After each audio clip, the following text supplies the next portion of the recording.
இப்போ காலையிலேருந்து டயட் இருப்போம்னு வச்சுக்கோங்க, சாயந்தரம் வரைக்கும் இருப்போம். நைட்டு வந்து என்ன ஆயிரும், நம்ம ஐயோ இதை சாப்பிடலையா அதை சாப்பிடல இதை எடுக்கலையே அதை எடுக்கலையன்ற ஒரு டென்ஷனில் நைட் அது எல்லாத்தையும் சேர்த்து மொத்தமாக எடுத்துருவோம்.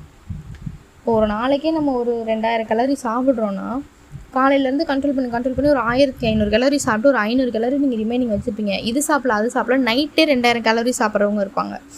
அதனால தான் நமக்கு வந்துட்டு வெயிட் போடுதே தவிர நைட் டைமில் நீங்கள் ஃபுட்டு சாப்பிட்றதுனால உங்களுக்கு வெயிட் போடாது. அதனால் எக்ஸ்ட்ரா கலரிஸ் வந்து பாடிக்கு போகும்போது அது ஃபேட்டாக ஆட்டோமேட்டிக்காக ஸ்டோர் ஆகிடும். அதனால நமக்கு வெயிட் போடும்.